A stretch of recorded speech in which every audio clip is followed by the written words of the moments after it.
Welcome back, everyone. We have Douglas Saunders with TravelBlock today. He's going to be talking about lowering the cost of travel by utilizing blockchain technology. Welcome. Thank you very much. We're just going to start off with a quick video, an overview on the company, and then we'll get into things. Thank you.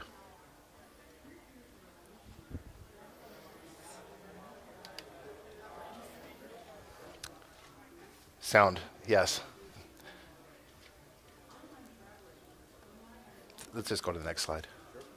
The hotel's got a problem. Oh.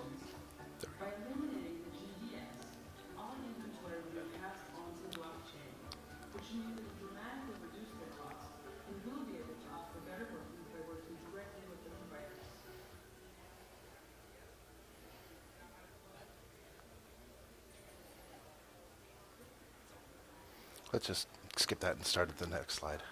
Okay. All right, everybody, thank you for coming out this morning. Thank you. We appreciate your time. Thank you for coming to listen to our presentation on a revolutionary new company that's bringing travel to the blockchain called TravelBlock. My name's Doug Saunders. I'm the CEO of the company. Travel, it's something we all do. It's part of our lives. Be it vacationing, be it business, be it out of necessity. People have always traveled, and we always will travel. In fact, the global travel market is a whopping $2.3 trillion space. And I feel right now we're on the verge of one of the biggest paradigm shifts the industry has felt in over 2 decades. Before we talk about that, I'd like to talk a little bit about the past and about past technological changes and how they've shaped the industry that we're in today. I've been in the travel industry now for close to 30 years.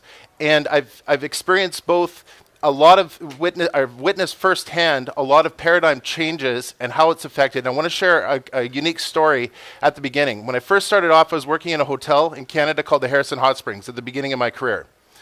And being a heritage hotel, it was older, and we had to do some technological upgrades. And I found myself in a position of director of rooms. We had an old phone system, an analog phone system back then. I don't know if any of you remember what those analog phone systems were, but when an operator came through, the call was patched through on a cable. You remember that, right? Okay, so I'm dating myself here too, so no problem.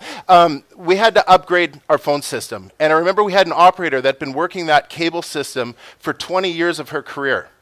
And when we upgraded to a digital PBX, and we put this PBX in front of her, she looked at it, and the look was priceless. It was like bewilderment. It's how is it possible that this little machine does what I've been doing for the past 20 years of connecting the cables? And that's called technological innovation. And when technological innovations take place, there's no looking back. So I look back then at our reservations division. This was before the internet, before email, before fax machines. We had 25 reservationists that were entering all the reservations into the computer system as people called in. How did people know about calling the resort? How did people know to reach the resort back at that time? We had 2 groups. We had closed consumer groups, and we had public formats. Closed consumer groups have always existed for hotels, and that's where corporations would have come to our hotel. They'd negotiate a rate for their closed company, so only their company employees could use those rates. Or a convention like this. For those that are staying here at the Marriott, our rate through the convention is $125 a night. If you were to have booked it on Expedia, it would have been $221 a night. The reason we got that cheaper rate is because the convention contracted a rate for our specific group. They couldn't go and market those rates to the public. It was only available for us who are attending the convention. Does that make sense? Yeah. Okay. So there's always been in hotels closed consumer groups, and then the public. How did our hotel before the internet market to the public? Well, we went to travel agents, and travel agents were essentially the salespeople for our resort. How did we get the information to travel agents? We had a sales team, and their job was essentially, we called it the travel agent tour. Their job was to go to the travel agents, educate them on our resort. We gave them a published rate, and one of the criteria to that was it was called price integrity. All travel agents got the same rate. We couldn't give one travel agent one rate and another a different rate because it wouldn't work. It wouldn't make sense, correct? The other thing with our agreement with the travel agents as a hotel is that we could never market publicly that rate for less. Because if we marketed it for less, we'd be competing against the hand that was feeding us. Does that make sense?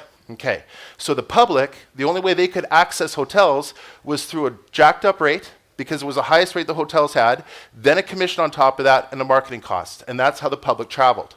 Okay, so now we're going to roll the clock forward. In comes the internet. And a lot of people looked at the internet, and they're like, how does this work? I don't get it. It's kind of like people look at the blockchain right now. I don't understand this. I don't get how it works.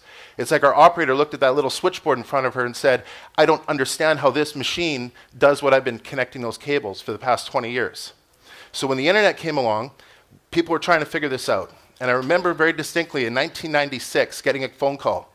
I was at this time the director of sales of the hotel. And I get a phone call, and they go, hi, we're Expedia. We're a new company. We're called an online travel agent. And we'd like to have the same agreement you have with travel agents. We'd like to offer that through our services. Now, as a hotel, we didn't understand how it was going to work, and people go on to this little computer and book hotel rooms. But we figured, why not? It can't hurt. They're a travel agent. They're just marketing it online. So we signed the same agreement that we would never compete publicly on those rates. And it was a massive paradigm shift. I remember going to the travel agents back then and saying, yeah, there's this new company called Expedia, and they're marketing online through the computer. The travel agents laughed. They giggled. They thought it was the funniest thing they've ever heard. People aren't going to go online and book. They're not going to put their credit cards in here and book. 5 years later, the travel agents were literally gone. Gone. It was a massive paradigm shift that took place. Online travel agents today do $600 billion a year in sales. 22 years ago, Expedia came into a space that had zero market share. Within 5 years, travel agents were gone, and today they do $600 billion a year. Okay? As they were building that empire during that phase, I took a change in my career. After 15 years working in the hotel side, I got an amazing opportunity to move to Latin America and work with a shared ownership developer.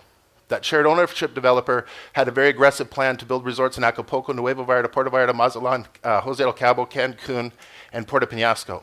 And that's where I met Jeff and Steve, who are also co-founders of TravelBlock. We've worked together for many, many, many years building that shared ownership resort. Now, that shared ownership resort, we started off at $23 million a year. This year we're doing over $500 million. So we went from 23 to 500 million. In the shared ownership arena, in that space, $20 billion a year are spent by consumers who just want to have access to cheaper rates of travel. And the way that the shared ownership can do that is they're closed consumer groups. They're specific groups of memberships, and now they can offer those cheaper rates because they're offering it to a closed consumer group. The same as the convention, we can be offered $125 a night here. Does that make sense? Yeah. Okay. So during my time working with this company, I had a very unique opportunity to work very closely with high levels of all the major marketing companies for shared ownership and marketing for hotels. And during that time, both in Europe, Latin America, and United States. And during that time, our hardest thing, there's three things. One, hotels had a very difficult time because they want to fill their rooms, but they can't market publicly lesser rates. So there's a problem there. Then you have the consumer. The consumer who's paying all these high rates, they're the ones getting hurt the most because the hotels are making that 125. They're not making the 221. The hotels give the travel agents the highest rate. It's then marked up. So the consumers have a problem. And now shared ownership, when we're talking about how can we market to the public, how can we get these rates out to the public? Because again, those contracts that were written 25 years ago with the online travel agents and originally the travel agents, they're crippling the industry today. Does that make sense?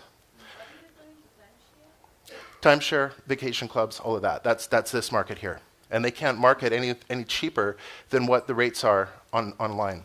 So I remember sitting for many, many times with these marketing companies and brainstorming, how can we find a loophole in this system? How can we find a way around this? And a couple years ago, Bitcoin comes out.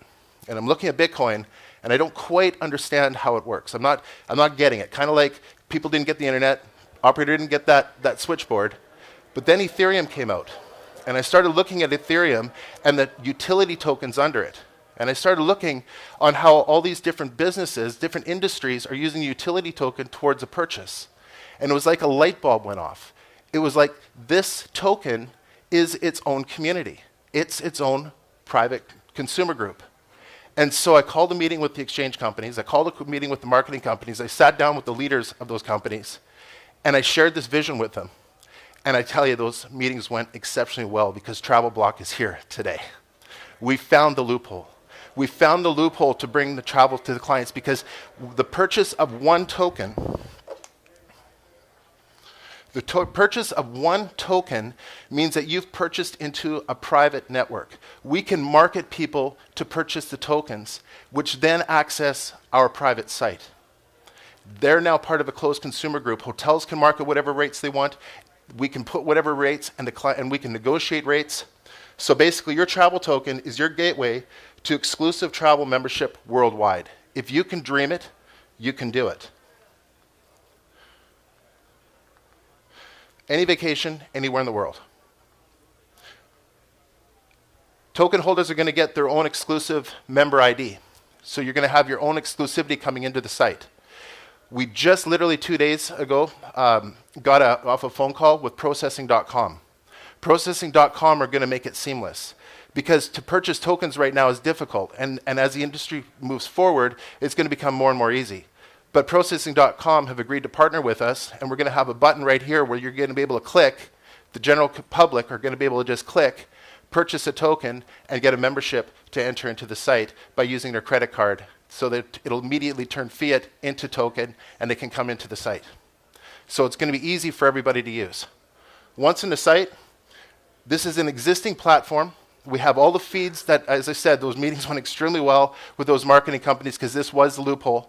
And we have now partnered with all of them so that you will be able to click on hotels, and the hotels will be just like going into Expedia and being able to book 14 million hotel rooms around the world, but without those marked up costs. Every major cruise line, car rental, all the flights, private home rental, weeks is shared ownership, 9,300 resorts where people pay $20 billion a year just for the privilege of having access to that membership. Our token gives you access to that membership. That's a big disruptor to that industry. And Marketplace. Marketplace is our version of Airbnb, where any token holder can list their properties for rent and collect tokens in exchange for that. We're going to have a total going on total member savings. So just like you have Travelocity that go through all those onlines and come up with whatever is the best price of the public prices, we're going to show you what the public price is and what your price. We're going to have a total for our community on how much has been saved using the tokens for travel. Where we're saying 45% and 46% in this, we are now able to negotiate net rates with hotels like the convention did for us here, and we're going to be able to find out where our members are traveling. We're going to be able to go to those hotels where they want to fill up their rooms, and we're going to be able to put those net rates direct to you. These are the private homes and estates, because a lot of times people want to have a beautiful residence club and go and stay in that home and estate. We already have feeds for all of that. If you want to go on private yachts, we already have feeds for private yachts. In addition to all the cruise lines, in addition to Viking River cruises, all of those are featured on our site, but without the markup. If we find that our members are traveling and going to a lot of different cruise lines, we can now negotiate direct with those cruise lines and put those prices to our token holders. This is shared ownership. They can't market these weeks to the public. People pay $20 billion a year just to access these. We have all the feeds, so you can go to Las Vegas for $599 for the week, Tahoe for the week. And you can take a look at our booth and you can actually see how all these weeks and feeds are coming through because this is live. You'll be able to spend your tokens. It'll tell you how many tokens. You'll be able to click book, put your credit card in, processing.com will deliver the tokens, and it's paid for seamlessly.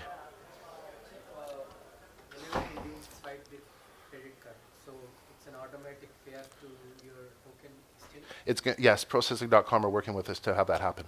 And our tokens are going to be released. Our pre-ICO is March the 3rd, finalizing June 28th.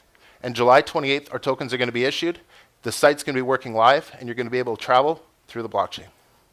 So it's pretty cool. Now,